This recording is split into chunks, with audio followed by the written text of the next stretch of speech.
والصلاة والسلام على عباده الذين اصطفى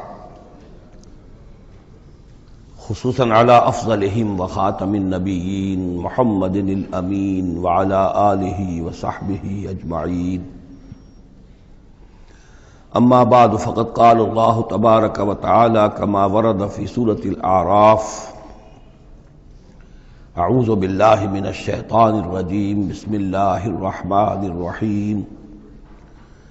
فوسوس لهما الشيطان ليبدي لهما ما وري عنهما من سوآتهما وقال ما نهاكما ربكما عن هذه الشجرة إلا أن تكونا ملكين أو تكونا من الخالدين وقاسمهما إني لكما لمن الناصحين فدلاهما بغرور فلما ذاقا الشجرة بدت لهما سوآتهما وطفقا يخصفان عليهما من ورق الجنة وناداهما ربهما ألم أنهكما عن تلكما الشجرة وأقل لكما إن الشيطان لكما عدو مبين قالا ربنا ظلمنا أنفسنا وإن لم تغفر لنا وترحمنا لنكونن من الخاسرين.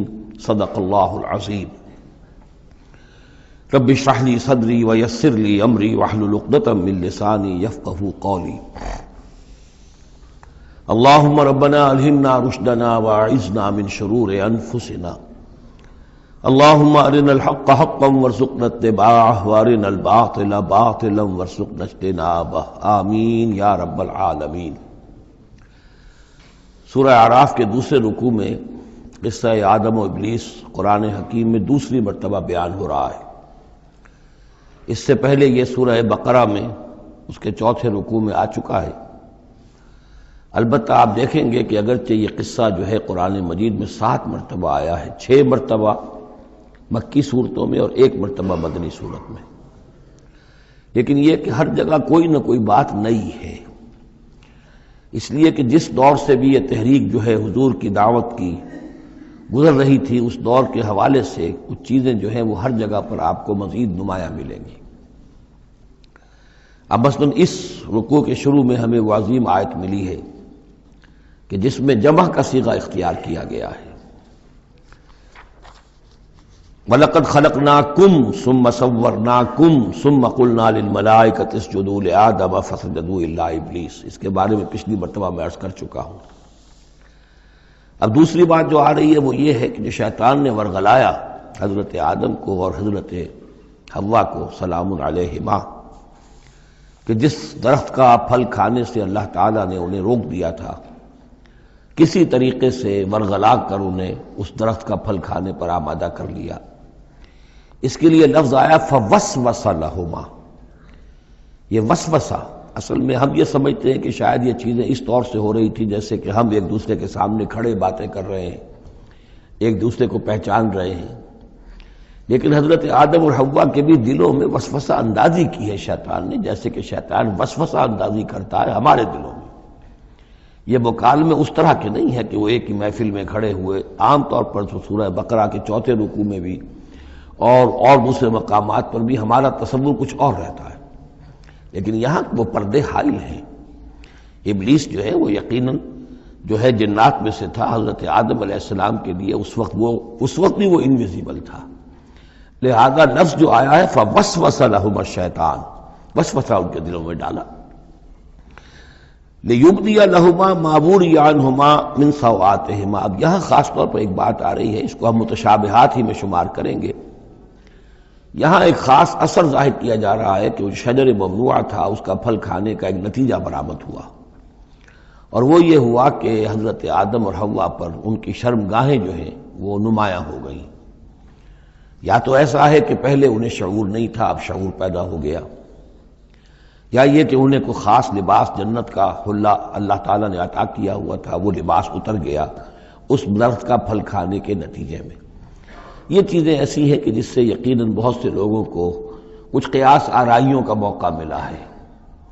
بعض لوگوں کے نزدیک یہ نیکی اور بدی کی تمیز کا درخت ہے اصل میں، کہ جس کو کھاتے ہی نیکی اور بدی کی تمیز پیدا ہو جاتی ہے. بعض حضرات کا خیال یہ ہے کہ یہ اصل میں پہلا سیکشول ایکٹ ہے آدم اور حوا کے مابین جس کو اس سے تعبیر کیا گیا ہے۔ یہ مختلف آراء ہیں، مختلف جو ہیں اس میں قیاسات ہیں، لیکن صحیح بات شکل یہی ہے کہ اس کے ضمن میں ابھی ہمیں اس کو متشابہات ہی کے دائرے میں رکھ کر اور اس کے بارے میں کوئی قطعی اور حقیقی اور یقینی رائے جو ہے قائم کرنے کی کوشش نہیں کرنی چاہیے، تاکہ کہیں اور معلومات جو ہیں ہماری سائنس کے ذریعے سے اکتشافات اور معلومات کا دائرہ اور وسیع ہو جائے تو اس سے ہم پہنچ جائیں اس کی کنہ تک کہ وہ درخت کون سا تھا۔ لیکن یہاں ظاہر کیا گیا ہے کہ شیطان نے جو وسوسہ اندازی کی ان کے دلوں میں وہ یہ تھی، فوسوس لهما الشیطان لیبدی لهما ما وري عنهما من سوآتهما وقال ما نهاكما ربكما عن هذه الشجرة، اور اس نے کہا، یہ وسوسہ اندازی کی کہ نہیں روکا ہے آپ دونوں کو آپ کے رب نے اس درخت سے، الا ان تکونا ملکین، مگر یہ کہ کہیں آپ نہ ہو جائیں فرشتے نہ بن جائیں، او تکونا من الخالدین، یا ہو جائیں آپ ہمیشہ ہمیش رہنے والے۔ اب اس میں سیدھی سی بات یہ ہے کہ فرشتوں کو تو جھکایا گیا حضرت آدم کے سامنے، تو فرشتہ بن جانا کون سی بہت بڑی بات تھی، لیکن یہ کہ انسان بسا اوقات اپنی اصل حقیقت کو، اصل مقام کو بھول جاتا ہے، نسیان ہو جاتا ہے، اور یہ بات گویا کہ شیطان کے وسوسہ اندازی سے ان کے ذہن میں پیدا ہوئی، یا یہ کہ آپ ہمیشہ ہمیش رہیں اور آپ پر موت طاری نہ ہو۔ وقاسمہما انی لکما لمن الناصحین، اور انہوں نے قسمیں کھا کھا کر اس نے یقین دلایا میں آپ کے لیے بہت یعنی مخلص ہوں، اور جو رائے دے رہا ہوں وہ بہت صحیح ہے۔ فدلاہما بغرور، تو دھوکہ دے کر انہیں، جس کو ہم کہتے ہیں مائل کر ہی لیا، شیشے میں اتار ہی لیا۔ فلما ذاق الشجرۃ، تو جب ان دونوں نے چکھ لیا اس درخت کے پھل کو، بدت لہما سوآتہما، ظاہر ہو گئی ان پر ان کی شرمگاہیں، واتفقا یخصفان علیہما من ورق الجنہ، اور وہ اب لگے درخت کے جو جنت کے پتوں کو گانٹھ کر اپنے لیے لباس بنانے کے لیے، تفقا یخصفان، گانٹھنے لگے، جوڑنے لگے کہ جو جنت کے پتے تھے ان کو سی کر آپس میں اپنی سطر جو ہے وہ سطر پوشی کریں اور اپنی شرمگاہوں کو ڈھانپیں۔ وَنَادَاهُمَا رَبُّهُمَا، اور اب پکارا انہیں ان کے پروردگار نے، أَلَمْ أَنْهَكُمَا، کیا میں نے منع نہیں کیا تھا تمہیں، أَن تِلْكُمَا الشَّجَرَةَ، اس درخت سے، وَأَقُلْ لَكُمَا، اور میں نے کیا کہا نہیں تھا تم سے، إِنَّ الشَّيْطَانَ لَكُمَا عَدُوٌّ مُّبِينٌ، کہ شیطان تم دونوں کے لیے بڑا کھلا دشمن ہے۔ قَالَا رَبَّنَا ظَلَمْنَا أَنفُسَنَا، تو ان دونوں نے کہا کہ اے رب ہمارے، ہم نے اپنے اوپر ظلم کیا، زیادتی کی، ہم اپنی غلطی کا اعتراف کرتے ہیں۔ وَإِن لَّمْ تَغْفِرْ لَنَا وَتَرْحَمْنَا لَنَكُونَنَّ مِنَ الْخَاسِرِينَ، اور اگر تو نے ہمیں معاف نہ فرما دیا اور ہم پر رحم نہ فرمایا تو ہم تو تباہ ہونے والوں میں ہو جائیں گے۔ یہاں ایک بات اور نوٹ کر لیجئے، ایک تو یہ کہ یہاں کہیں بھی ایسا اشارہ نہیں ہے کہ ابلیس نے یہ وسوسہ ابتداءً حضرت حوا کے دل میں کیا۔ عام طور پر ہمارے ہاں جو کہانیاں مشہور ہیں وہ یہ ہے کہ حوا جو ہے ذریعہ بنی ہے حضرت آدم کو بھی گمراہ کرنے کا، کوئی اشارہ نہ سورہ بقرہ میں اس کا ہے نہ یہاں ہے، بلکہ جمع کوئی جو تثنیہ کا صیغہ ہے مسلسل چل رہا ہے، ان دونوں کے لیے معاملہ ہے، بیک وقت ہے۔ تو یہ اصل میں جو عیسائی دنیا میں تصور پیدا ہوا ہے کہ عورت فی نفسہ ہی برائی کی مظہر ہے، ایو سے ایول، ایو حوا اور ایول بری شے، یعنی عورت فی نفسہ ہی برائی کی جڑ ہے۔ چونکہ ان کے ہاں رہبانیت پیدا ہوئی، شادی نہ کرنا جو ہے وہ گویا کہ اعلیٰ روحانی زندگی کے لیے شرط قرار پایا، عورت سے قرب اور تعلق جو ہے وہ بڑی گھٹیا بات، دنیا داری کی زندگی، حیوانی زندگی قرار پائی۔ تو یہ تصورات قرآن میں کہیں نہیں ہیں، یہ تو جیسے کہ آدم کا معاملہ تھا ویسے حوا کا معاملہ تھا، اور شیطان نے دونوں کو ورغلایا ہے اور دونوں نے اللہ سے معافی مانگی ہے۔ دوسرے یہ کہ یہاں نوٹ کر لیجئے کہ یہاں یہ بتا دیا گیا کہ وہ الفاظ کیا تھے۔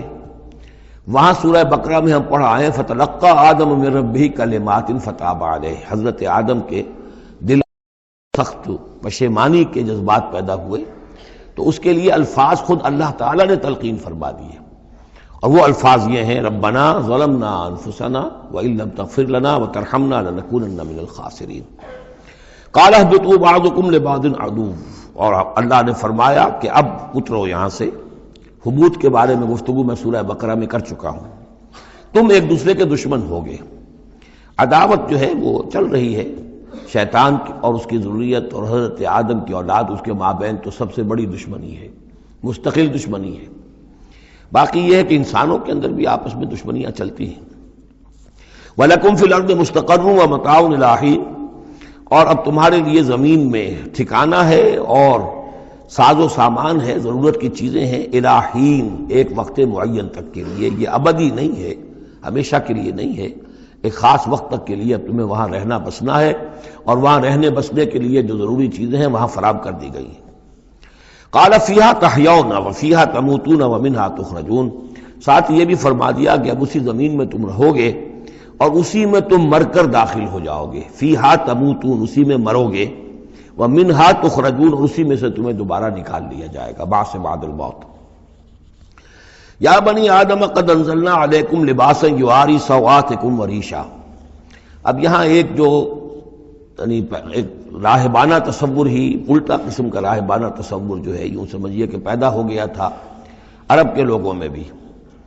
وہ سمجھتے تھے جیسے آج بھی دنیا میں نیوڈسٹ سوسائٹیز جو ہیں وہ کہتے ہیں لباس ایک تکلف ہے، خام خواہ ہے، جب انسان کو اللہ نے پیدا کیا تو کوئی لباس نہیں ہوتا، پھر حیوانات کا کوئی لباس نہیں ہے، یہ خام خواہ ایک تکلف ہے انسان نے جو اپنے لیے اختیار کر دیا ہے، یہ خام خواہ شرم کی بات ہے، اور یہ شرم گاہیں ہیں اور یہ ہے اور وہ ہے۔ تو اسی طرح کا معاملہ یہ ہے کہ بعض جو اس طرح کے یہ ملنگ قسم کے لوگ جو ہوتے ہیں ان کے ہاں بھی وہ ننگے رہنے کا رواج، اور یہ کہ لباس کا ایک تکلف ہے، تکلف کی کوئی ضرورت نہیں ہے۔ عرب میں یہ رواج پڑ گیا تھا کہ مادر زاد برہنہ ہو کر مردیں اور عورتیں، مرد اور عورتیں طواف کرتے تھے خانہ کعبہ کا، اور یہ گویا کہ بڑا اونچا کام تھا، گویا کہ ہر تکلف سے، یعنی بہرحال اب بھی ہم طواف کرتے ہیں تو صرف 2 چادریں ہوتی ہیں، انہوں نے کہا کہ وہ چادروں کا تکلف بھی کیا کرنا ہے، بس جیسا بھی اللہ نے پیدا کیا ہے، مادر ذات برہنہ مرد اور عورتیں جو ہیں وہ طواف کرتے تھے، اور اس کو بڑا نیکی کا کام سمجھتے تھے، بہت یوں سمجھیے کہ اپنی یعنی سیلف اینیہیلیشن یا اپنی نفی ذات جو ہے اس کا بہت بڑا مظہرہ تھا۔ اب اس کی یہاں تردید ہو رہی ہے، یا بنی آدم، آدم کی اولاد، قد انزلنا علیکم لباسا، ہم نے تم پر لباس اتارا ہے، یواری سوآتکم، جو تمہارے شرمگاہوں کو ڈھانپتا ہے، وریشا، اور تمہارے لیے آرائش کا سبب بنتا ہے، زیبائش اور آرائش کا، لباس التقوی ذالک خیر، اور اس سے اوپر پھر ایک اور لباس ہے، اور وہ لباس ہے تقوی کا لباس، ظاہر ہے کہ وہ سب سے بہتر ہے۔ اگر تقوی کا لباس نہیں ہے تو بسا اوقات اور انسان لباس پہن کے بھی ننگا ہوتا ہے، اتنا تنگ لباس کہ اس میں جسم کے سارے نشیب و فراز ظاہر ہو رہے ہوں، یا اتنا باریک لباس عورتوں کا کہ جس میں وہ جسم اندر سے جھلک رہا ہو، تو وہ لباس پہنے ہوئے بھی، جیسے کہ حضور نے فرمایا، اللہ تعالیٰ لعنت فرمائے ان عورتوں پر جو لباس پہن کر بھی ننگی رہتی ہیں، عاریات کاسیات۔ تو لباس التقوی ذالک خیر، ایک اور اضافی جو ہے وہ تقوی کا ہے، شرم ہو، حیا ہو، تقوی ہو۔ ذالک من آیات اللہ لعلہم یذکرون، یہ اللہ تعالیٰ کی آیات میں سے ہے تاکہ یہ لوگ نصیحت اخذ کریں۔ یا بنی آدم لا یفتننکم الشیطان، اے بنی آدم دیکھو تمہیں شیطان اب نہ بچلانے پائے، نہ دھوکہ دینے پائے، نہ فتنے میں ڈالنے پائے، کما اخرج ابویکم من الجنہ، جیسے کہ تمہارے دونوں ماں باپ، جد امجد اور اماں حوا کو اس نے نکلوا دیا تھا، کما اخرج ابویکم من الجنت، جنت سے، ینزع عنہما لباسہما، اور وہ ان سے اتروا لیا تھا اس نے ان کا لباس جنت کا، لیریہما سوآتہما، تاکہ دکھائے انہیں، ان پر عیاں کر دے ان کی شرمگاہیں، انہ یراکم ہوا وقبیلہ من حیث لا ترونہم، ایک بات جان لو کہ وہ یعنی ابلیس خود، چونکہ اسے بھی چھوٹ ملی ہوئی ہے قیامت تک کے لیے، وہ مسلسل زندہ ہے، اور قبیلہ، اور اس کی قوم، اس کی ذریت، اور اس کے جو ایجنٹ ہیں جنات میں سے، کیونکہ وہ انویزیبل ہیں تو وہ تمہیں دیکھتے ہیں، تاکتے ہیں تمہیں، تم پر داؤ لگاتے ہیں، یراکم ہوا وقبیلہ من حیث لا ترونہم، جہاں سے تم انہیں نہیں دیکھ سکتے۔ انا جعلنا الشیاطین اولیاء للذین لا یؤمنون، ہم نے تو شیاطین کو ان لوگوں کا دوست بنا دیا جو ایمان نہیں لاتے، جو ایمان نہیں رکھتے، ایمان نہیں لاتے، تو شیطان جو ہے جیسے گندگی جو ہے اس کے اوپر مکھی آئے گی، ایسے ہی جہاں اللہ کا ذکر نہیں ہے، اللہ کا ایمان نہیں ہے، خانہ خالی را دیو می گیرد، تو وہاں یہ شیاطین جن جو ہیں آ کر اڈا جمائیں گے۔ وَإِذَا فَعَلُوا فَاحِشَةً، اور جب یہ ایک بے حیائی کا کام کرتے ہیں، یعنی ننگے عریاں طواف، قالوا وجدنا علیہ آباءنا، کہتے ہیں ہم نے پایا اپنے آباء و اجداد کو یہی کچھ کرتے ہوئے، واللہ امرنا بہا، اور جب ہمارے آباء و اجداد یہ کرتے تھے تو یقیناً اللہ ہی نے ہمیں اس کا حکم دیا ہوگا. یہ گویا کہ ان کے نزدیک سرکمسٹانشل ایویڈنس تھا کہ جب ایک ریت چلی آ رہی ہے، ایک رسم چلی آ رہی ہے تو یقیناً اللہ ہی نے کہا ہوگا. قل ان اللہ لا یامر بالفحشاء، نبی ان سے کہہ دیجیے اللہ تعالیٰ بے حیائی کا حکم نہیں دیتا. اتقولون علی اللہ ما لا تعلمون، تو کیا تم اللہ کی طرف منسوب کر رہے ہو، یعنی جھوٹ جڑ کر اور جھوٹ گھڑ کر اس کو جڑ رہے ہو اللہ کی جناب میں، جو جس کا کہ تمہیں کوئی علم حاصل نہیں ہے. قل امر ربی بالقسط، کہہ دیجئے اے نبی کہ میرے رب نے تو حکم دیا ہے انصاف کا، عدل کا، توازن کا. وَأَقِيمُوا وُجُوهَكُمْ عِنْدَ كُلِّ مَسْجِدٍ، اور اپنے رخ سیدھے کر لیا کرو ہر نماز کے وقت. مسجد جو ہے یہ اس میں ظرف ہے، اور ظرف زمان بھی ظرف مکان بھی. مسجد سجدے کی جگہ بھی مسجد ہے، اور سجدے کا وقت جو ہے ظرف زمان وہ بھی مسجد ہے. وَادْعُوهُ مُخْلِصِينَ لَهُ الدِّينَ، اور اس کو پکارا کرو، اس سے دعا کیا کرو، لیکن اس کے لیے اپنی اطاعت کو خالص کرتے ہوئے. یعنی اللہ تعالیٰ سے دعا کرنے کی ایک شرط ہے، اس کی اطاعت کو اپنے اوپر لازم کرو. جیسے کہ سورہ بقرہ میں ہم جہاں روزے اور رمضان کے احکام اور حکمتوں کا بیان ہوا ہے اس میں فرمایا گیا وَإِذَا سَأَلَكَ عِبَادِي عَنِّي فَإِنِّي قَرِيبٌ أُجِيبُ دَعْوَةَ الدَّاعِ إِذَا دَعَانِ فَلْيَسْتَجِيبُوا لِي، میں تو ہر ایک پکارنے والے کی پکار سنتا ہوں، اس کی دعا کو قبول کرتا ہوں، لیکن اسے بھی چاہیے کہ میرا کہنا مانے. اور یہ کہنا ماننا جو جزوی نہیں ہوگا. ادخلوا فی السلم کافہ، داخل ہونا ہے تو پورے ہونا ہے. تو فرمایا کہ مخلصین لہ الدین، اپنی اطاعت کو اس کے لیے خالص کرتے ہوئے. یعنی اس کی اطاعت کے دائرے کے اندر تو اور اطاعتیں ہو سکتی ہیں. والدین کا حکم آپ مان لیجئے جس میں کہ اللہ کی معصیت نہ ہو، اساتذہ کا حکم، حکام کا حکم جس میں اللہ تعالیٰ کے کسی حکم کی نفی نہ ہو رہی ہو، وہ ساری اطاعتیں اپنی جگہ پر ہوں گی. لیکن لا طاعۃ لمخلوق فی معصیت الخالق، مخلوق میں سے کسی کی اطاعت نہیں کی جائے گی جس میں خالق کی معصیت لازم آ رہی ہو. وَادْعُوهُ مُخْلِصِينَ لَهُ الدِّينَ كَمَا بَدَأَكُمْ تَعُودُونَ، جیسے اس نے تمہیں پہلے پیدا کیا تھا اسی طرح تمہارا اعادہ ہو جائے گا، تم دوبارہ بھی پیدا ہو جاؤ گے. فَرِيقًا هَدَىٰ، ایک گروہ وہ ہے کہ جس کو اللہ نے ہدایت دے دی ہے. وَفَرِيقًا حَقَّ عَلَيْهِمُ الضَّلَالَةُ، اور ایک گروہ وہ ہے کہ جس کے اوپر گمراہی مسلط ہو چکی ہے، جس کے حق میں گمراہی ثابت ہو چکی ہے. یعنی ان کی روش کی وجہ سے، ان کی ضد، ان کی ہٹ دھرمی، ان کے تعصب، ان کے حسد، ان کے تکبر کی وجہ سے اب وہ مستحق ہو چکے ہیں. حق علیہم الضلالہ انہم اتخذوا الشیاطین اولیاء، اور یہ اس لیے کہ انہوں نے شیطانوں کو اپنا رفیق اور ساتھی بنایا من دون اللہ، اللہ کو چھوڑ کر. ویحسبون انہم مہتدون، اور سمجھتے یہ ہیں کہ ہم بہت ہدایت پر ہیں، سیدھے راہ پر ہیں. یا بنی آدم خذوا زینتکم عند کل مسجد، دوبارہ پھر اے آدم کی اولاد اپنی زینت لے لیا کرو. خذوا زینتکم، یعنی لباس جو ہے جس کو کہا گیا ریشہ تمہارے لیے آرائش ہے، یہ تمہاری لیے زینت ہے، اللہ نے اتارا ہے اپنی آرائش کا سامان. اور یہ کہ نماز کے لیے جب انسان آئے تو اچھا لباس پہن کر آئے. ہمارے ہاں عام طور پر الٹی روش چلتی ہے، دفتر جا رہے ہیں تو بہت اچھا لباس ہے، مسجد جا رہے ہیں تو وہ چاہے میلے کپڑے پہن کے چلے گئے. لیکن یہاں اللہ تعالیٰ فرما رہا ہے یہ نہیں، میرے پاس آتے ہو، میرے دربار میں آتے ہو تو اچھا لباس پہن کر آؤ. یا بنی آدم خذوا زینتکم عند کل مسجد وکلوا واشربوا ولا تسرفوا، اور کھاؤ پیو اور اسراف نہ کرو. جو کچھ چیزیں ہم نے بنائی ہیں وہ بہرحال اس لیے بنائی ہیں کہ بنی آدم جو ہے ان کی خوراک کے کام آئیں، جو اچھی چیزیں ہیں. انہ لا يحب المسرفین، ہاں وہ اسراف کرنے والوں کو پسند نہیں کرتا. ضائع کرنا، ضرورت سے زیادہ خرچ کرنا، یہ چیزیں جو ہیں یہ اللہ تعالیٰ کو پسند نہیں ہیں. اب یہاں پھر اسی رہبانیت کی نفی ہو رہی ہے کہ جس میں سمجھا یہ جاتا ہے کہ اچھا کھانا پینا ہی برا ہے، کاہے کو پہنا جائے. بہت موٹا جھوٹا ہی کھانا چاہیے. اچھے کھانے پینے کا مطلب تو یہ کہ نفس پرستی ہو رہی ہے. اچھا پہننا جو ہے کیا ضروری ہے، موٹا جھوٹا پہن کے گزارا ہو جائے گا. اس معاملے میں سمجھ لیجئے کہ دو حالات میں صورت مختلف ہو جاتی ہے. اگر تو دین اللہ کا مغلوب ہے تو پہلا فرض آپ کا یہ ہے کہ اللہ کے دین کے غلبے کی جد و جہد کریں، بیشتر وقت بیشتر صلاحیتیں اس میں لگائیں. ظاہر بات ہے اچھا کھا ہی نہیں سکتے، اچھا پہن ہی نہیں سکتے، یہ اس کا منطقی نتیجہ ہو جائے گا. یہ اس لیے نہیں کہ رہبانیت کی وجہ سے نہیں کر رہے، اس وجہ سے کہ ممکن ہی نہیں. آپ اپنے اسی وقت کو لگائیں گے زیادہ کمائی کے لیے، محنت کریں گے دنیا کے لیے، زیادہ کمائیں گے تو اچھا کھائیں گے، اچھا پہنیں گے. آپ نے تو اپنا وقت جو ہے وہ لگا دیا ہے اللہ کے دین کے لیے. اگر لگائیں گے نہیں تو دین غالب کیسے ہو جائے گا؟ خود بخود تو نہیں ہوگا، آسمان سے تو نہیں ٹپک پڑے گا دین. اللہ فرشتے تو نہیں بھیجے گا دین غالب کرنے کے لیے، غالب تو آپ کو کرنا ہے. لہذا اس صورت میں تو نیچرل یہ ہو جاتا ہے کہ پھر کم سے کم کرو، کم سے کم کرو، کم سے کم کرو، اپنے معیار زندگی کو اور نیچے لاؤ، اور نیچے لاؤ، اور نیچے لاؤ، تاکہ زیادہ سے زیادہ وقت، زیادہ سے زیادہ اپنی صلاحیتیں، زیادہ سے زیادہ اوقات، زیادہ سے زیادہ اپنے وسائل کو آپ فارغ کر سکیں اللہ کے دین کے لیے.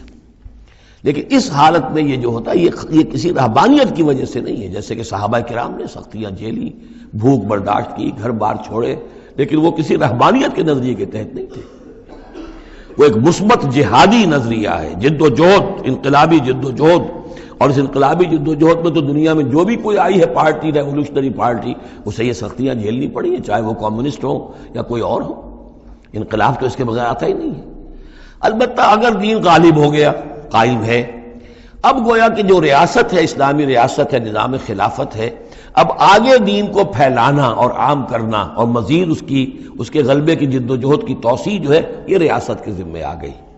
ریاست جو بھی اپنے شہریوں کے اوپر اس کے لیے بوجھ ڈالتی ہے، جو ٹیکس ڈالتی ہے، یا جو بھی والنٹیئرز مانگتی ہے، یہ لڑائی جو ہے ڈرافٹنگ کرتی ہے، بہت ٹھیک ہے. اس کے مطابق اگر اسے چاہیے 10,000 آدمی نکل آئے، باقی کی طرف سے یہ فرض کفایہ ادا ہو گیا. ریاست کے قائم ہونے کی شکل میں صورتحال بدل جاتی ہے. اب آپ اپنے گھر میں رہے، جو وقت آپ کے پاس ہے آپ اچھا کمائیں، اچھا کھائیں، اچھا پہنیں، کوئی حرج نہیں. آپ اپنے بچوں کو بھی اچھا کھلائیں، حلال سے کمائیں، اچھا کھلائیں. کوئی اسی طریقے سے کوئی آپ کو علمی کوئی آپ کا پرسوٹس ہیں، ایکیڈیمک پرسوٹس ہیں، ان میں لگے. یا یہ کہ اگر آپ نوافل میں لگنا چاہتے ہیں، نفل پڑھیں اور اس کے ترقی جو ہے، اپنی روحانی ترقی جو ہے وہ تقرب بالنوافل کے ذریعے سے کرتے چلے جائیں. تو یہ تینوں راستے جو ہیں انسان کے لیے کھلے ہوں گے. کب؟ جبکہ دین غالب ہو. اس بنیادی بات کو انہی لوگوں نے سمجھا ہے، اس لیے وہ رہتے ہیں کنفیوژن میں. صاحب اولاد کا بھی حق ہے، صاحب بیویوں کا بھی حق ہے، اس کا بھی حق تو سب کا ہے. لیکن یہ کہ وہ جو صحابہ کرام کو یاد نہیں تھا کہ ان کے بھی حقوق ہیں، یا ان کا دین اور تھا، ہمارا دین اور ہے. کیا حضور کو پتہ نہیں تھا کہ میری ازواج مطہرات کے بھی دین ہے، ان کا بھی کیا بھی حق ہے؟ انہوں نے ذرا اپنے نفقے کے اندر اضافے کا مطالبہ کیا تو گویا کہ ایلا کا معاملہ کر لیا، گویا کہ طلاق کی دھمکی دے دی. یہ کیوں ہوا؟ کیا ان کے جو خاندان والے تھے ان کا حق نہیں تھا؟ ان کو وہ چھوڑ کر آ گئے مکے میں اور بھیڑیوں کے حوالے کر کے آ گئے، گویا کہ قریش کے سرداروں کے حوالے ان کے رحم و کرم پر چھوڑ کر آ گئے نا مدینے، جن کو ہجرت کا حکم ملا ہے. یہ ساری چیزیں دین میں، یہ ہے دو شکلیں مختلف. ایک ہے دین مغلوب ہے تو پہلا فرض ہے یہ کہ دین کو غالب کرنے کی جد و جہد کرو، ایک جماعتی زندگی کے اندر منسلک ہو کر تن من دھن ان صلاتی و نسکی و مایایا و مماتی للہ رب العالمین. کم سے کم نکالو اپنے لیے، کم سے کم. اب ظاہر بات ہے اس میں تو پھر کم سے کم پر ہی گزارا کرنا ہوگا. صرف سبسسٹنس لیول جس کو کہا جائے، اپنے آپ کو برقرار رکھنے کے لیے، تاکہ جسم اور جان کا رشتہ تعلق جو ہے برقرار رہے، کام کر سکے آدمی. ہاں جب دین غالب ہو جائے اب مسئلہ بالکل مختلف ہو گیا ہے. اب ریاست ہے اور ریاست نے اپنی فوجیں بھی رکھی ہوئی ہیں، جو بھی ذرائع ہیں. ہاں جب بھی ضرورت ہوگی وہ شہریوں کو بلائے گی، اس وقت حاضر ہونا فرض ہو جائے گا. لیکن ورنہ عام حالات میں ریاست اس فرائض کو ادا کر رہی ہے. مزید توسیع دعوت دین کی اور غلبہ دین کی وہ ریاست کے ذمہ ہے، اسلامی ریاست ہے، نظام خلافت ہے. اب آپ جو ہے انڈیویجولز کی حیثیت سے اپنے کاروبار میں لگ جائیں، یا کوئی شخص اپنی روحانی ترقی میں لگ جائے، کوئی شخص یہ کہ دولت زیادہ سے زیادہ کمائے اور وہ اس کو ثواب کے کاموں میں صرف کرے، کوئی شخص جو ہے کسی سائنس میں، کسی اور شعبے میں اسے علمی دلچسپی ہو جائے، تحقیق کے کاموں میں، سارے راستے کھلے ہوں گے. اس صورت میں اچھا کھانا، اچھا پہننا کوئی حرام شے نہیں. تو جبکہ رہبانیت اس حالت میں بھی اس کے لیے کوئی گنجائش نہیں چھوڑتی. تو یہاں اس کی نفی کی جا رہی اس رہبانیت کے نظریے کی. قل من حرم زینت اللہ التی اخرج لعبادہ، کہیے ان سے پوچھئے کس نے حرام کی ہے وہ زینت جو اللہ نے نکالی ہے اپنے بندوں کے لیے، والطیبات من الرزق، اور کس نے حرام کیے ہیں پاکیزہ کھانے کی چیزیں. قل ہی للذین آمنوا فی الحیات الدنیا، کہہ دیجئے یہ تمام چیزیں دنیا کی زندگی میں بھی اللہ تعالیٰ نے تو اہل ایمان ہی کے لیے بنائی ہیں. خالصتا یوم القیامہ، ہاں دنیا میں وہ کفار کو بھی دے رہا ہے، تم بھی کھا پی لو برت لو یہاں پہ جو کچھ کرنا ہے، اس لیے کہ آخرت میں تمہارا کوئی حصہ نہیں ہے، البتہ آخرت میں جا کر یہ تمام اچھی چیزیں خالصتا یوم القیامہ، قیامت کے دن تو یہ خالصتا جو ہے اللہ کے اہل ایمان بندوں کے لیے ہو جائیں گی، پھر کافر کو کوئی شے نہیں ملے گی۔ کذالک نفصل الآیات، اس طرح ہم اپنی آیات کی وضاحت کرتے ہیں لقوم یعلمون، ان لوگوں کے لیے جو علم رکھتے ہو یا جو علم حقیقی حاصل کرنا چاہیں۔ قل انما حرم ربی الفواحش ما ظہر منها وما بطن، کہہ دیجئے کہ میرے رب نے تو حرام قرار دیا ہے بے حیائی کی باتوں کو، خواہ وہ اعلانیہ ہوں اور خواہ چھپی ہوئی ہوں، بے حیائی خواہ چھپی ہوئی ہوں، وہ بھی اللہ تعالیٰ کو پسند نہیں ہے، وہ بھی حرام ہے۔ والاسم، اور گناہ کو حرام کیا ہے، والبغی، اور ناحق زیادتی کرنا کسی دوسرے پر بغیر الحق، وان تشرکوا باللہ ما لم ينزل بہ سلطانہ، اور اس کو حرام ٹھہرایا ہے کہ تم اللہ کے ساتھ شریک ٹھہراؤ کسی ایسی چیز کو جس کے لیے اس نے کوئی سند نہیں اتاری ہے، وان تقولوا علی اللہ ما لا تعلمون، اور حرام قرار دیا اس بات کو کہ تم اللہ کی طرف منسوب کرو وہ چیزیں کہ جو تم نہیں جانتے، جس کے لیے تمہارے پاس کوئی علم نہیں ہے۔ وَلِكُلِّ أُمَّةٍ أَجَلٌ، ہر قوم کے لیے، ہر امت کے لیے ایک وقت معین ہے، یعنی جب بھی کبھی کوئی رسول ہم بھیجتے رہے ہیں تو ایک مدت ہوتی ہے، اس وقت تک اس کو مہلت ہوتی ہے قوم کو کہ وہ رسول کی دعوت سے استفادہ کر لے اور اپنے دلوں کو، اپنے باطن کو منور کر لے، صحیح راستے پر آ جائے، اس سے پہلے عذاب نہیں آئے گا۔ خواہ یہ کہ اہل ایمان تو چاہیں گے کہ جھٹپٹ عذاب آئے، اس لیے بہرحال مسلمان اہل ایمان وہ بھی انسان ہوتے تھے، چکی کے دو پاٹوں کے درمیان پس رہے تھے تو کبھی کبھی خیال آ جاتا تھا کہ اب اللہ تعالیٰ کیوں انہیں اتنی ڈھیل دے رہا ہے، یا ابو جہل کو اتنی ڈھیل کیوں دے دی ہے کہ اس نے حضرت سمیہ رضی اللہ تعالیٰ عنہ کے ساتھ یہ سلوک کیا، ابو جہل کو کیوں اتنی ڈھیل دے دی ہے کہ اس نے حضرت یاسر کو شہید کر دیا رضی اللہ تعالیٰ عنہ۔ لیکن یہ خیال تمہارا اپنی جگہ ہے، ہماری حکمت اپنی ہے۔ ہماری حکمت کیا ہے کہ جب رسول ہم نے بھیجا اس قوم کے لیے ایک اجل معین کر دی، اس اجل سے پہلے عذاب آئے گا نہیں، ہاں جب وہ اجل آ جائے گی پھر وہ رکے گا نہیں، اس کے اندر اندر معاملہ انہیں طے کرنا ہے، ادھر یا ادھر۔ وَلِكُلِّ أُمَّةٍ أَجَلٌ، یہ ہم پڑھ چکے ہیں سورہ نام میں کہ اگر میرے پاس ہوتی وہ شے، میرے اختیار میں ہوتی کہ جو تم جلدی مچا رہے ہو، تو کبھی کا میرا اور تمہارے درمیان قصہ جو ہے چکایا جا چکا ہوتا۔ فَإِذَا جَاءَ أَجَلُهُمْ، لیکن جب ان کی اجل آ جائے گی، لَا يَسْتَأْخِرُونَ سَاعَةً وَلَا يَسْتَقْدِمُونَ، نہ تو وہ اس کو مؤخر کر سکیں گے ایک گھڑی بھی، اور نہ ہی اس سے کھسک سکیں گے، سرک سکیں گے آگے کی طرف۔ یا بنی آدم اما یاتینکم رسل، اب یہ وہی آیت آ گئی جو سورہ بقرہ میں بھی آئی تھی، فاما یاتینکم منی ھدی فمن تبع ھدای فلا خوف علیہم ولا هم یحزنون والذین کفروا وکذبوا بآیاتنا اولئک اصحاب النار هم فیہا خالدون۔ یا بنی آدم اما یاتینکم رسل منکم، اے بنی آدم جب بھی تمہارے پاس آئیں گے رسول، تم ہی میں سے ہوں گے، تم میں سے تمہاری قوم کے لوگ ہوں گے، یقصون علیکم آیاتی، جو تمہیں میری آیات سنائیں گے، فمن اتقی واصلح، تو جو بھی تقوی کی روش اختیار کرے گا اور اصلاح کر لے گا اور نیکی کی روش اختیار کرے گا، فلا خوف علیہم ولا هم یحزنون، ان کے لیے نہ کوئی خوف ہوگا اور نہ وہ کسی حزن سے دوچار ہوں گے۔ والذین کذبوا بآیاتنا واستکبروا عنہا، اور جو ہماری آیات کو جھٹلائیں گے اور تکبر کی بنا پر انہیں رد کر دیں گے، استکبروا عنہا، استکبار کی بنیاد پر، تکبر کی بنیاد پر رد کر دیں گے، اولئک اصحاب النار هم فیہا خالدون، وہ جہنمی ہوں گے اور رہیں گے ہمیشہ ہمیش۔ فمن اظلم ممن افترى علی اللہ کذبا وکذب بآیاتہ، پھر وہ اس شخص سے بڑھ کر ظالم اور کون ہوگا جو اللہ کی طرف کوئی غلط بات منسوب کرے، افتراء کرے اللہ کی طرف، اور یا اللہ کی آیات کو جھٹلائے، یہ دونوں ہم وزن ہیں۔ اولئک ینالہم نصیبہم من الکتاب، ان کو جو بھی دنیا میں رزق وغیرہ کا معاملہ ہے وہ تو ان کو مل جائے گا، یہاں دنیا میں تو ہم نے یہ سورہ بنی اسرائیل میں مضمون آئے گا، اب کوئی شخص کفر کرے اللہ فوراً اس کی روزی روک لے اور ایک دن کے اندر اندر وہ یہ بھوک سے مر جائے، ایسا نہیں ہے۔ جو ہم نے یہاں پہ ان کے لیے لکھا ہوا ہے جو رزق ہے اس دنیا کے اندر، وہ تو انہیں ملتا رہے گا، وہ رکتا نہیں ہے، انہیں اپنے اس نصیب میں سے حصہ مل جائے گا۔ حتیٰ اذا جاءتہم رسلنا، ہاں پھر جب ہمارے فرشتادے، ہمارے بھیجے ہوئے فرشتے ان کے پاس آ جائیں گے، یتوفونہم، ان کو قبض کرنے کے لیے، قالوا این ما کنتم تدعون من دون اللہ، تو وہ کہیں گے کہاں ہیں وہ جن کو آپ پکارا کرتے تھے اللہ کے سوا، جن کو ڈنڈوت کرتے تھے اور جن کے سامنے متھے ٹیکتے تھے اور جن سے دعائیں کرتے تھے اور گڑ گڑاتے تھے۔ قالوا ضلوا عنا، وہ کہیں گے وہ سب گم ہو گئے، ہوا ہو گئے۔ ہم سے سب جاتے رہے. ضلوا عنا وشہدوا علی انفسہم انہم کانوا کافرین، اور وہ خود اپنے خلاف یہ گواہی دیں گے کہ واقعتاً ہم تھے ناشکرے، ہم نے کفر کی روش اختیار کی. قالت خلوا فی امم قد خلت من قبلکم من الجن والانس، کہا جائے گا کہ اچھا داخل ہو جاؤ ان امتوں میں جو تم سے پہلے گزر چکی ہیں جنوں اور انسانوں میں سے، نار میں، آگ میں. یعنی ایک ایک قوم کا حساب ہوتا جائے گا اور وہ جہنم کے اندر جھونکے جاتے رہیں گے. پہلی نسل گئی، پھر اس کے بعد دوسری آئی، دوسری گئی، تیسری آئی. اب ان میں ایک مکالمہ ہوگا.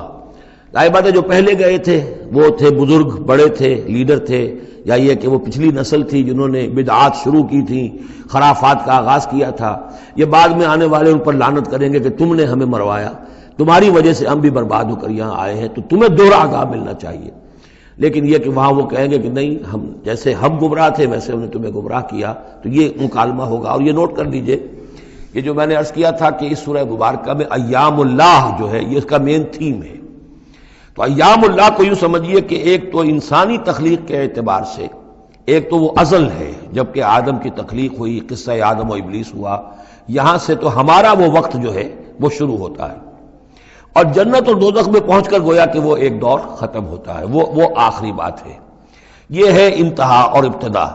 اس کے مابین ہے کہ جو انبیاء آئے، رسول آئے، ان کی داستانیں ہیں، ان کے حالات ہیں، ان کے واقعات ہیں، قوم نوح اور قوم ہود اور قوم صالح. تو یہ یہاں پر ایسا کیا گیا کہ پہلے وہ تخلیق کا مرحلہ آدم کا، اور وہ قصہ آدم و ابلیس آ گیا اول. اب جو جہنم کا اور جنت کا تذکرہ آ رہا ہے اور ان کی آپس کی گفتگویں ہوں گی. اور کچھ لوگ ایسے بھی ہوں گے نہ جہنم میں ابھی گئے ہوں گے، نہ جنت میں داخلہ ملا ہوگا، درمیان میں کہیں ہوں گے، صاحب اعراف ہوں گے، اصحاب اعراف. تو ان کا مکالمہ آ رہا ہے. یہ دونوں بگننگ اور اینڈ دکھا کر اور پھر سلسلہ شروع ہوگا انبیاء کرام اور رسولوں کے حالات کا. قالت خلوا فی امم قد خلت من قبلکم، داخل ہو جاؤ انہی قوموں میں، انہی نسلوں میں جو تم سے پہلے داخل ہو چکی ہیں. من الجن والانس فی النار، جنات بھی اور انسان بھی آگ میں.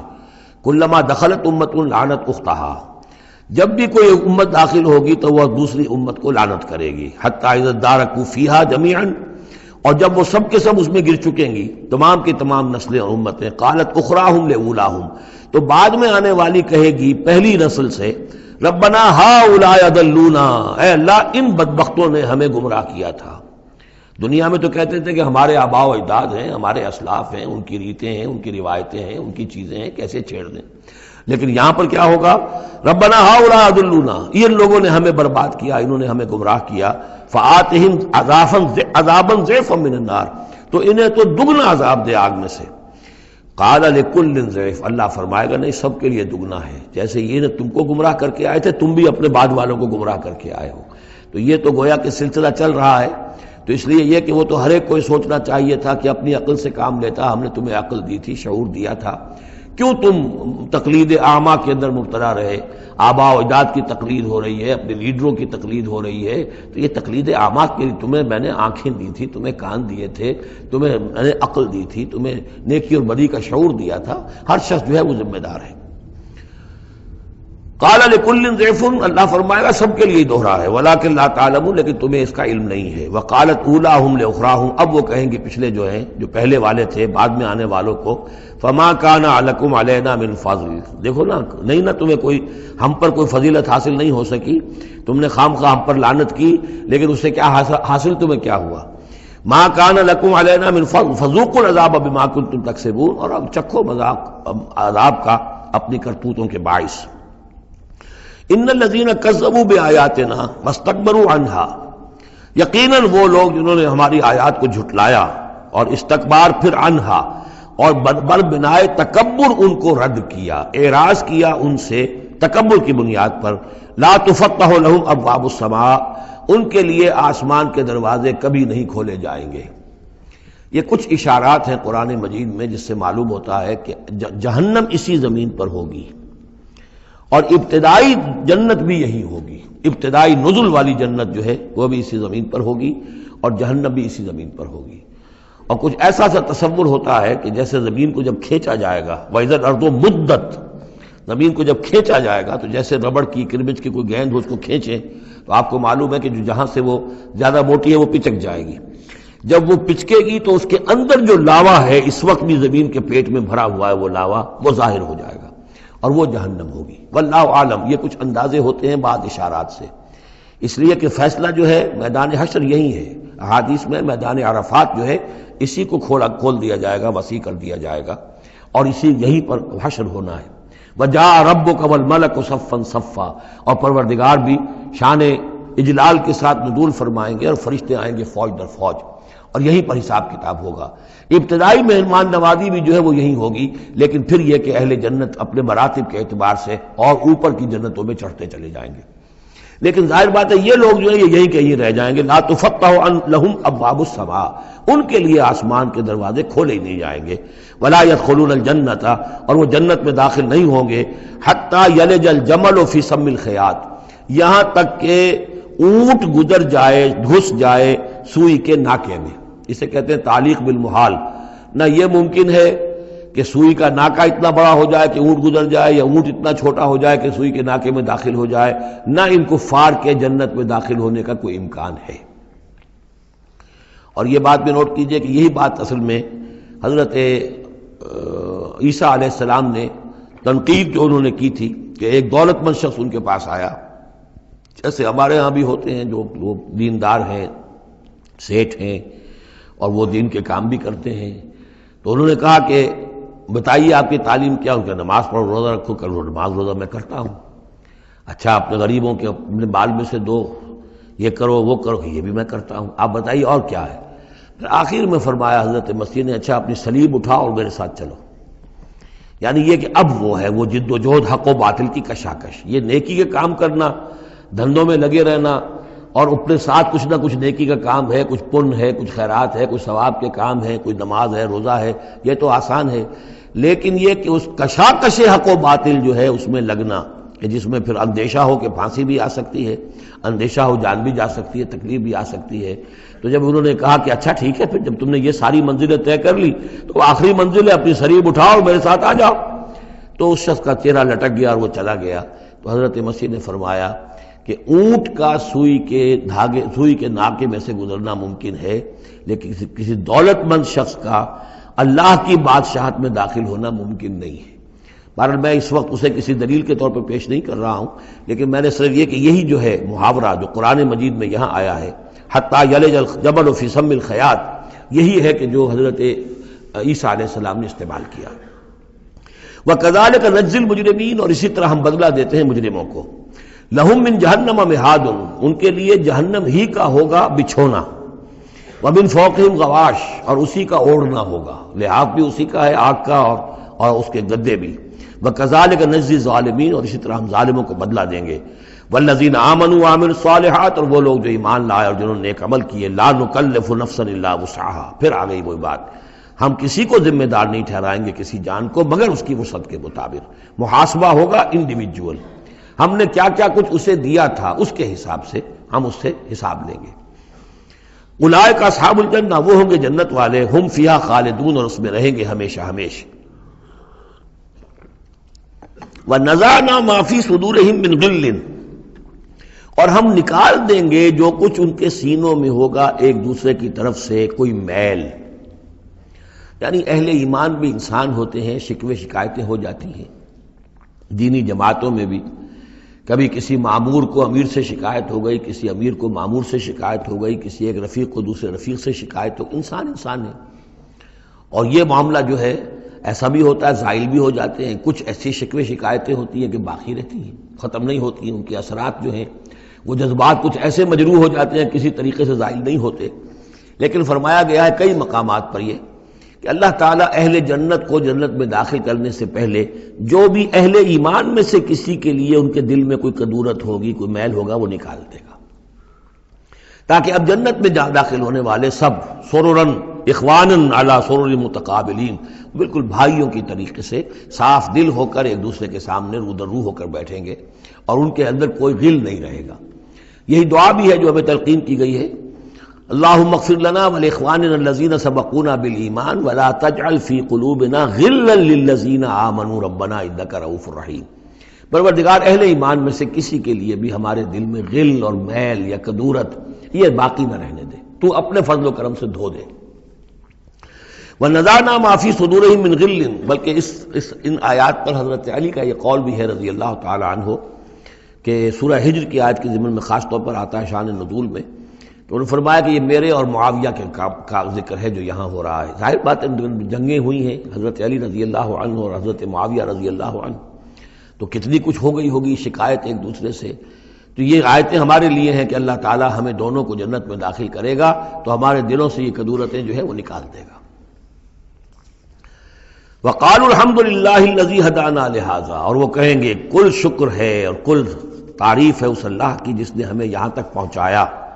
وَمَا كُنَّا لِنَهْتَدِيَ لَوْلَا أَنْ هَدَانَا اللَّهُ، اور محض اپنے زور بازو سے ہم یہاں تک نہیں پہنچ سکتے تھے اگر اللہ ہی نے ہمیں نہ پہنچا دیا ہوتا۔ لَقَدْ جَاءَتْ رُسُلُ رَبِّنَا بِالْحَقِّ، یقیناً ہمارے رب کے پروردگار کے جو بندے آئے تھے رسول بن کر وہ حق کے ساتھ آئے تھے۔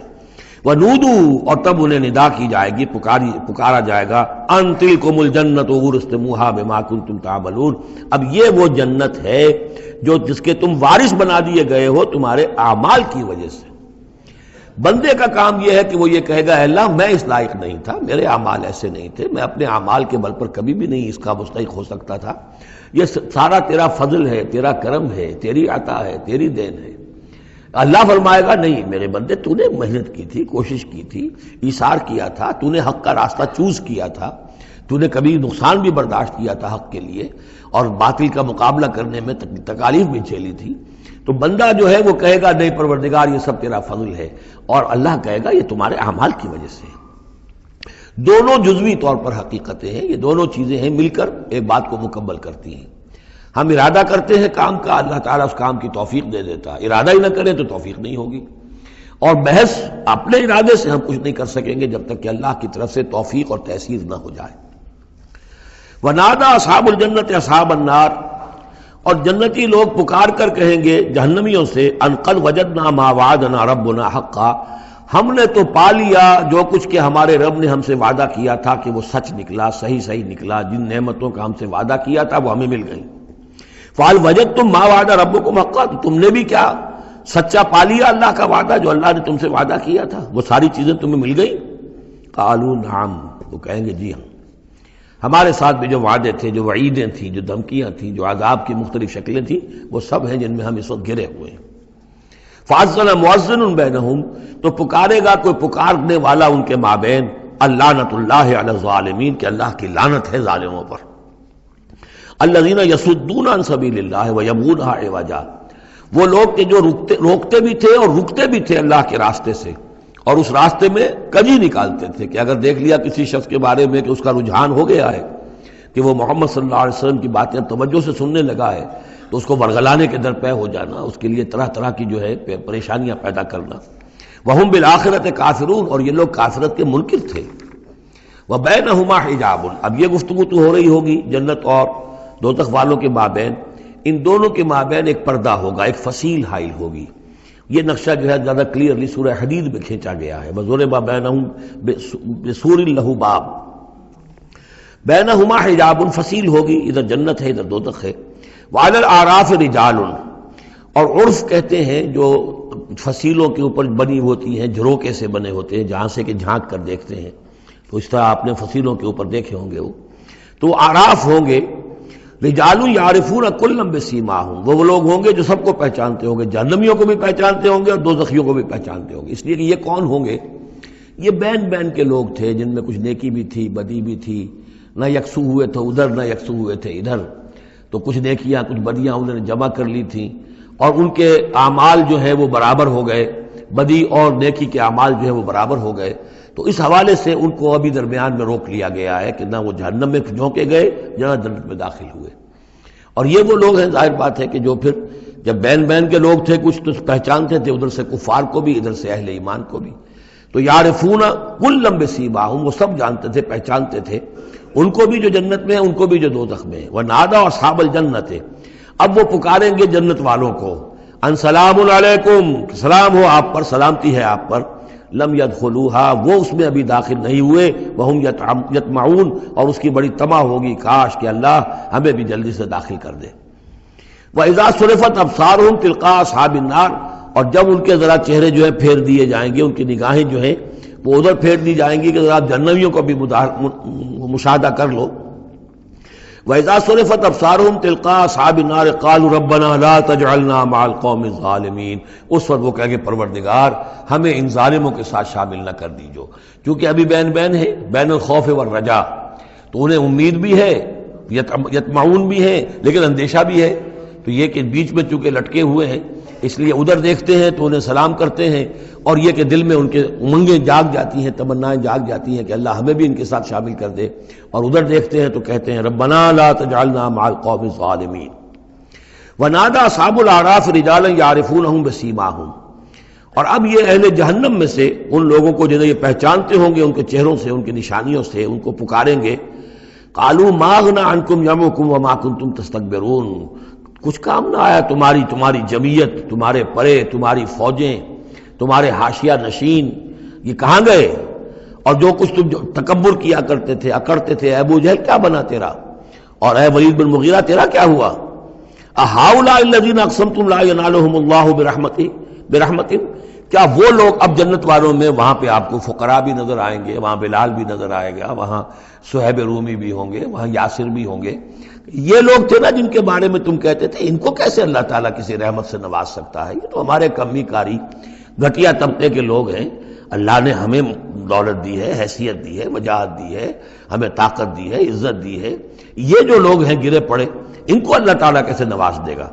تو وہ کہیں گے اس وقت ان کا جو رنج اور غم ہے اس کو بڑھانے کے لیے اہؤلاء الذین اقسمتم لا ینالهم اللہ برحمت وادخلوا الجنۃ لا خوف علیکم ولا انتم تحزنون، ان سے تو کہہ دیا گیا داخل ہو جاؤ جنت کے اندر، نہ تم پر کوئی خوف ہے اور نہ تم کسی حزن سے دوچار ہوگے۔ ونادى اصحاب النار اصحاب الجنہ، اور اب پکاریں گے جہنم والے جنت والوں کو ان افیضوا علینا من الماء، کہ کچھ تو بہا دو ہماری طرف پانی جو اللہ نے تمہیں دے رکھا ہے، او مما رزقکم اللہ، اور جو کچھ اللہ نے تمہیں رزق دیا ہے کچھ وہاں سے ہماری طرف بھی، اے خاصہ برندان چمن کچھ تو ادھر بھی، مما رزقکم اللہ قالوا ان اللہ حرمہما علی الکافرین، وہ جواب دیں گے اہل جنت کہ شاید ہم تو دینا بھی چاہتے، ہماری شرافت سے تو یہ بعید تھا کہ ہم کورا جواب تمہیں دے دیتے، لیکن کیا کریں اللہ نے حرام کر دی ہیں یہ چیزیں کافروں پر، ہمارے ہاتھ بندھے ہوئے ہیں، ہم یہ نعمتیں اب تمہاری طرف نہیں بھیج سکتے۔ ان اللہ حرمہما علی الکافرین، انہیں حرام کر دیا ہے اس پانی کو بھی اور یہ جو بھی ہمیں رزق اللہ نے نوازا ہے۔ الذین اتخذوا دینہم لہوا ولعبا، وہ لوگ کہ جنہوں نے اپنے دین کو کھیل کود بنا لیا، تماشا اور دل بہلانے کا اور ہنسی اور ٹھٹا بنا دیا ہے، وغرتہم الحیات الدنیا، اور انہیں دنیا کی زندگی نے دھوکے میں مبتلا کر دیا ہے۔ فالیوم ننساہم کما نسوا لقاء یومہم ھذا، تو آج کے دن ہم بھی انہیں نظر انداز کر دیں گے۔ یہ نسیان ایک تو ہوتا ہے بھول جانا، اور ایک ہوتا ہے جان بوجھ کے نظر انداز کر دینا، یہ بھی نسی کے معنی میں یہ عربی زبان میں موجود ہے۔ الیوم ننسا، آج ہم بھی انہیں بھلا دیں گے، کیا مطلب بھلا دیں گے؟ یعنی نظر انداز کر دیں گے، کما نسوا لقاء یوم ھذا، جیسے کہ انہوں نے آج کے اس دن کی ملاقات کو بھلائے رکھا تھا یا نظر انداز کر دیا تھا۔ وما كانوا بآیاتنا یجحدون، اور وہ جو ہماری آیات کا انکار کرتے رہے تھے۔ وَلَقَدْ جِئْنَاهُمْ بِكِتَابٍ، اور ہم تو ان کے پاس لے آئے تھے ایک کتاب، فَصَّلْنَاهُ عَلَىٰ عِلْمٍ، جس کی ہم نے پوری تفصیل بیان کر دی تھی علم کے ساتھ، هُدًى وَرَحْمَةً لِقَوْمٍ يُؤْمِنُونَ، اور وہ ہدایت بھی تھی اور رحمت بھی تھی ان لوگوں کے لیے جو ایمان لانے والے تھے۔ هَلْ يَنظُرُونَ إِلَّا تَأْوِيلَهُ، یہ کس چیز کا انتظار کر رہے ہیں؟ یعنی آیات عذاب جو قرآن مجید میں آ رہی ہیں ان کے عملی ظہور کا انتظار کر رہے ہیں، یہ انتظار کر رہے ہیں کہ واقعتاً یہ سیلاب کا بند جو ہے وہ ٹوٹ ہی جائے، اور واقعتاً ان کے اوپر جو سیلاب کا دھارا ہے عذاب کا وہ آ جائے۔ هل ينظرون الا تاویلہ، اس انجام کی فکر کر رہے ہیں، اس کا انتظار کر رہے ہیں۔ یوم یاتی تاویلہ، جس دن کہ اس کا مصداق ظاہر ہو جائے گا۔ یقول الذین نسوہ من قبل، تو کہیں گے وہی لوگ جنہوں نے اسے بھلا دیا تھا پہلے، نظر انداز کر دیا تھا، قد جاءت رسل ربنا بالحق، اس وقت وہ کہیں گے کہ یقیناً ہمارے پروردگار کے جو رسول آئے تھے، پیغامبر آئے تھے، وہ حق کے ساتھ آئے تھے۔ فہل لنا من شفعاء، تو ہے کوئی ہمارے لیے سفارش کرنے والے؟ ہل لنا من شفعاء فیشفعوا لنا، کہ وہ ہمارے لیے شفاعت کریں، سفارش کریں۔ اور نردو، یا یہ کوئی ایسی شکل پیدا کر دیں کہ ہمیں لوٹا دیا جائے، ہمیں دوبارہ دنیا میں بھیج دیا جائے، فنعمل غیر الذی کنا نعمل، تاکہ پھر ہم عمل کریں اس کے برعکس کے جو ہم کرتے رہے تھے۔ قد خسروا انفسهم، نہیں اب اس کا کوئی امکان نہیں، اب تو وہ اپنے آپ کو ہلاک کر چکے، برباد ہو چکے۔ وضل عنہم ما كانوا یفترون، اور جو افتراء وہ کرتے رہے تھے وہ ان کے ہاتھوں سے گم ہو گیا، ہاتھوں کے طوطے اڑ گئے۔ ان ربکم اللہ الذی خلق السماوات والارض فی ستۃ ایام، جان لو تمہارا پروردگار وہ اللہ ہے جس نے پیدا کیے آسمان اور زمین 6 دنوں میں۔ ثم استوى علی العرش، پھر متمکن ہوا ہے عرش پر۔ اب یہ عرش بھی جیسا کہ میں عرض کر چکا ہوں یہ بھی آیات متشابہات میں سے ہے، اس کی کوئی حقیقت بھی ہو سکتی ہے کہ کوئی واقعتاً مجسم کوئی شے ہو، کوئی چیز ہو فی الواقع کسی جگہ پر ہو، اور یہ بھی ہو سکتا ہے کہ اس سے مراد محض استعارہ ہو، واللہ عالم۔ عالم غیب کی یہ ساری خبریں جو ہیں، یہ میں نے جیسا کہ عرض کیا یہ مستقل طور پر یہ تو آیات متشابہات ہی میں رہیں گی، یہ تو عالم آخرت میں داخل ہونے کے بعد ہی اس کے حقائق منکشف ہوں گے۔ البتہ جو سائنٹیفک فنومینا وغیرہ ہیں ان کے بارے میں تدریجاً بعض آیات متشابہات جو ہیں وہ اب محکمات کی شکل اختیار کر چکی ہیں، بعد اور کر لیں گی، واللہ عالم۔ یغشی اللیل النہار، وہ ڈھانپ دیتا ہے رات کو دن پر، یا رات کو ڈھانپ دیتا ہے دن سے۔ یطلبہ حثیثاً، اور وہ اس کے پیچھے لگا ہوا آتا، دوڑتا ہوا، دن رات کے پیچھے، رات دن کے پیچھے۔ والشمس والقمر، اور سورج کو پیدا کیا اس نے، اور چاند کو، والنجوم، اور ستاروں کو، مسخرات بامرہ، اور یہ سب کے سب اس کے حکم سے اپنے اپنے کاموں میں لگے ہوئے ہیں، مسخر ہیں، جو بھی قاعدہ قانون ہے اس کی اطاعت کر رہے ہیں۔ الا لہ الخلق والامر، آگاہ ہو جاؤ اسی کے لیے ہے خلق اور اسی کے لیے ہے امر۔ یہ آیت جو ہے اس کے 2 مفہوم ذہن میں رکھیے، ایک جو ہے جو بہت سادہ ہے، سطحی مفہوم ہے، وہ بھی درست ہے کہ ایک ہے تخلیق اور ایک ہے پھر اللہ کا حکم، کائنات اس نے بنائی اور اب اس کا حکم ہے یہ کرو یہ نہ کرو، یہ اوامر ہے، یہ نواہی ہے، یہ شریعت ہے۔ لیکن اس کا ایک گہرا مفہوم بھی ہے کہ اصل میں کریشن جو ہے اس کائنات میں 2 سطح پر ہوئی ہے، ایک عالم امر ہے، ایک عالم خلق ہے۔ عالم امر میں صرف کریشن ایکس نہلو ہوتی ہے، عدم محض سے تخلیق، اور اس میں ٹائم فیکٹر بالکل نہیں ہوتا، کن فیکون، کوئی ٹائم فیکٹر نہیں، بغیر کسی مادے کے، بغیر کسی پری ایگزسٹنگ شے کے کچھ پیدا کر دینا اور اس میں کسی ٹائم فیکٹر کا نہ ہونا، یہ عالم امر کے خواص ہیں۔ عالم خلق میں کسی شے سے دوسری شے بنتی ہے اور اس کے بعد اس میں ٹائم لازمن ہے۔ انسان ہے 9 مہینے رحم مادر کے اندر وہ بچہ رہے گا، 8 مہینے رہے، 7 مہینے رہے، بہرحال اسے وقت لگے گا۔ آم کی گٹھلی ہے، اس آم کی گٹھلی کو درخت بننے میں کئی سال لگیں گے۔ آسمان اور زمین کی تخلیق ہوئی ہے 6 دنوں میں، ہمیشہ یہ اس کا ذکر ہوگا، اور ظاہر بات ہے 6 دن وہ ہمارے دن تو نہیں ہے، قرآن مجید میں تو کہہ دیا گیا اللہ کا ایک دن 1000 برس کا بھی ہے، ایک دن 50,000 برس کا بھی ہے، یہ ملینمز بھی ہو سکتے ہیں۔ تو اللہ تعالیٰ نے بنایا ہے آسمان اور زمین کو 6 دنوں میں، تاحال یہ 6 دن ہمارے لیے یہ بھی آیات متشابہات میں سے ہے، لیکن میں سمجھتا ہوں کہ 6 دن اور 7 آسمان یہ تو زیادہ دیر نہیں گزرے گی کہ انشاءاللہ ان کی حقیقت منکشف ہو جائے گی سائنس کی مزید اکتشافات کے ذریعے سے، اور یہ آیات متشابہات کے دائرے سے نکل کر آیات محکمات میں آ جائیں گے۔ لیکن یہ کہ اصل بات جو ہے وہ یہ ہے کہ خلق اور امر، اب امر، عالم امر سے متعلق نوٹ کر لیجئے صرف 3 چیزیں ہیں، ارواح انسانی، روحم من امرنا، یسألونک عن الروح قل الروح من امر ربی، ملائکہ عالم امر کی شے ہیں اور وحی عالم امر کی شے ہے۔ 3 چیزیں ہیں جن کا تعلق عالم امر سے ہے، لہذا فرشتے کے یہاں سے لے کے اور 7ویں آسمان تک جانے میں کوئی ٹائم نہیں لگ سکتا، اسی طرح روح انسانی بھی یہاں سے لے کر 7ویں آسمان تک جا سکتی ہے بغیر کسی وقت کے۔ روح آسمانی، روح انسانی کا بھی وہی معاملہ ہے جو فرشتے کا ہے، اس لیے کہ یہ عالم امر کی چیزیں ہیں، اور عالم امر میں ٹائم فیکٹر سرے سے ہے ہی نہیں، کن فیکون۔ البتہ عالم خلق کے اندر وقت لگتا ہے، سفر ہوتا ہے تو سفر میں وقت لگے گا، تخلیق ہوئی ہے تو اس میں وقت لگا، تو یہ ہے اس کا ایک گہرا مفہوم۔ لیکن بہرحال یہاں پر اب دیکھیے یہ قرآن مجید کا اعجاز ہے، ایسے الفاظ استعمال کرتا ہے کہ عرب کا ایک بدو اس پر سے گزر جائے گا تو اس کو بھی کوئی پیچیدگی نہیں ہوگی۔ الا لہ الخلق والامر، اسی نے پیدا کیا، اسی کا حق ہے کہ حکم دے، بات صاف ہو گئی اور صحیح ہے، کوئی غلط بات تو نہیں ہے۔ وہ اپنی ذہنی سطح کے مطابق اس نے اس سے لے لیا، ہدایت پالی، مطمئن ہو گیا، چل پڑا۔ لیکن یہ کہ کوئی شخص فلسفی ہے، حکیم ہے، دانا ہے، وہ غور کرتا ہے، وہ دیکھتا ہے امر کا لفظ قرآن میں کہاں کہاں آیا ہے، کس معنی میں آیا ہے، کس کس جگہ پر آیا ہے، ان کو جوڑتا ہے، جوڑ کر نتیجے نکالتا ہے، تو معلوم ہوتا ہے کہ یہ تو دو بالکل ڈسٹنکٹ عالم ہیں ایک دوسرے سے، عالم خلق، عالم امر، اس کے قوانین جو علیحدہ ہیں، نوامیس علیحدہ ہیں، ان کے ضابطے علیحدہ ہیں۔ تبارک اللہ رب العالمین، بہت بابرکت ہے اللہ جو کہ تمام جہانوں کا رب ہے۔ ادعوا ربکم تضرعا وخفیا، پکارتے رہا کرو اپنے رب کو گڑ گڑاتے ہوئے، عاجزی کے ساتھ اور خاموشی سے، چپکے چپکے۔ بڑی بلند آواز سے دعا مانگنا پسندیدہ نہیں ہے۔ انہ لا یحب المعتدین، یقیناً وہ حد سے گزرنے والوں کو پسند نہیں کرتا۔ ولا تفسدوا فی الارض بعد اصلاحها، اور دیکھو زمین میں اس کی اصلاح کے بعد فساد نہ مچاؤ۔ وادعوہ خوفا وطمعا، اور اللہ کو پکارا کرو خوف کے ساتھ اور طمع کے ساتھ۔ یہ دوسرا ہو گیا، یعنی دو کمپوننٹس ہوئے۔ اللہ کو جب پکارو تو پہلی دو ڈائمنشنز کیا ہیں کہ پکارو گڑ گڑاتے ہوئے اور چپکے چپکے دل میں، اور دو مزید ڈائمنشنز کیا ہیں، خوف و طمع۔ اللہ کے ساتھ تمہارا معاملہ رہنا چاہیے بین بین، خوف بھی رہے کہ اللہ پکڑ نہ لے، اللہ سزا نہ دے دے، اور اللہ کی مغفرت، اللہ کی رحمت کی امید بھی رہے۔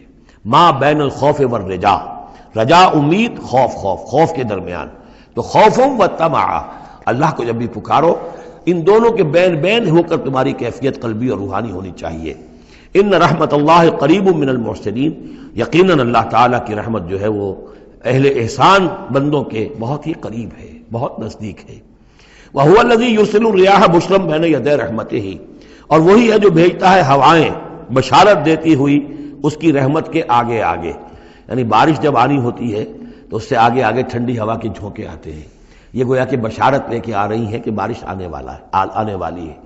اب آپ اندازہ کیجئے کہ جہاں بے آب و گیا زمین پڑی ہے اور لوگ منتظر ہیں، آسمان کو دیکھ رہے ہیں، اے اللہ ہماری تو ساری محنت جو ہے جا رہی ہے، بیج ضائع ہو رہا ہے، پروردگار اب اگر ذرا ٹھنڈی ہوا کا جھونکا آیا ہے تو یہ ان کے لیے بشارت ہوتی ہے کہ اب اس ٹھنڈی ہوا کے جھونکے کے پیچھے باران رحمت بھی آیا چاہتا ہے۔ یرسل الریاح بشرا بین یدی رحمتہ حتی اذا اقلت سحابا ثقالا، یہاں تک کہ جب وہ ہوائیں اٹھا لاتی ہیں بڑے بڑے بھاری اور بادل، اب یہ بادلوں میں کتنے کتنے ٹن پانی ہوتا ہوگا جو آ رہا ہے زمین پر گرتا ہے، اس کا کوئی حساب کتاب کیا جائے کتنے بھاری بادل ہیں یہ، لیکن یہ ہوائیں ان کو لیے پھر رہی ہیں، روئی کے گالوں کی طرح اڑائے پھر رہی ہیں۔ سقناہ لبلد میت، تو ہم اس کو ہانک دیتے ہیں اس پانی کو ایک مردہ زمین کی طرف، بے آب و گیا وادی کی طرف۔ فانزلنا بہ الماء، ہم ان بادلوں کو ہانک دیتے ہیں، وہ جو ہے ہانک کر لے جاتی ہیں ایک ایسی زمین کی طرف کہ جو مردہ ہے، بے آب و گیا ہے۔ فانزلنا بہ الماء، پھر ہم اس پر پانی برساتے ہیں۔ فاخرجنا بہ من کل الثمرات، اور پھر ہم اس سے زمین میں سے ہر طرح کے میوے نکال دیتے ہیں۔ اور کچھ نہیں تو گھاس ہی ہو گئی، چراگاہ ہی ہو گئی، اور اگر آپ نے کچھ بیج ڈالے ہوئے تھے یا یہ کہ بیج پڑے ہوئے تھے کسی باغ کے اندر، اوپر سے گر گر کے اس کے پھلوں میں سے وہ خود بخود پھوٹیں گے، اور وہ جو اللہ تعالیٰ کی طرف سے جو ہے وہ زمین کے اپنے خزانے نکال دے گی۔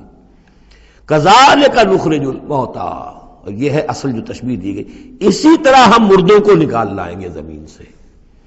یعنی زمین مردہ ہوتی ہے، کوئی اس کے اندر زندگی کے آثار نہیں ہوتے، کہیں کوئی وہ جو ہے کوئی بھی آپ دیکھیں کوئی ہریاول نہیں کوئی، بلکہ وہاں پہ بسا اوقات تو ایسی ویرانی ہوتی ہے کہ کوئی آپ کو چیونٹے بھی نظر نہیں آتے، کوئی حشرات الارض نظر نہیں آتے، کوئی پرندے بھی آس پاس نظر نہیں آتے، کچھ نہیں، کوئی زندگی کے آثار نہیں۔ بارش ہوتی ہے، اس کے بعد یہ کہ اب آپ کو دیکھتے چلت پھرت ہے، ایک دم جو ہے زمین جو ہے اس نے بھی ہریاول ہرا جو ہے وہ گہنا پہن لیا ہے، اس کے ہرے ہرے کپڑے سمجھیے کہ وہ دلہن جو ہے آراستہ ہو گئی ہے، اور پھر اب چرند پرند بھی آ گئے ہیں، زندگی، مگر اب زندگی ہی زندگی ہے معجزاً ساقی۔ تو اسی طریقے سے یہ زمین کے اندر پڑے ہوئے مردے جو ہوں گے، یہ بھی گویا کہ بیج کے مانندے جو زمین میں پڑے ہوئے ہیں، ہمارا حکم آئے گا اور یہ پھوٹ کر نکل آئیں گے۔ کذالک نخرج الموتیٰ لعلکم تذکرون، تاکہ تم نصیحت اخذ کرو۔ والبلد الطیب یخرج نباتہ باذن ربہ، اور جو اچھی زمین ہوتی ہے زرخیز، وہ اپنے رب کے حکم سے اپنا سبزہ نکالتی ہے، اس میں سے نکلتی ہے پیداوار۔ والذی خبث، اور زمین ایسی بھی ہوتی ہے کہ جس میں رویدگی ہے ہی نہیں، زرخیزی ہے ہی نہیں، جو خراب زمین ہے لا یخرج الا نکدا، وہ کچھ نہیں نکالتی مگر کوئی ناقص سی چیز نکال دے گی، جھاڑ جھکاڑ کچھ ہو جائیں گے۔ یہ نکد لفظ جو پنجابی میں سرائکی میں استعمال کرتے ہیں، یہی اسی لفظ کی نکدہ، بڑی ردی شے، بڑی گھٹیا شے۔ کذالک نصرف الآیات لقوم یشکرون، اسی طریقے سے ہم اپنی آیات کو گردش میں لاتے ہیں ان لوگوں کے لیے کہ جو ان کی قدر کرنے والے ہوں۔ بارک اللہ لی ولکم فی القرآن العظیم ونفعنی وإیاکم بالآیات والذکر الحکیم۔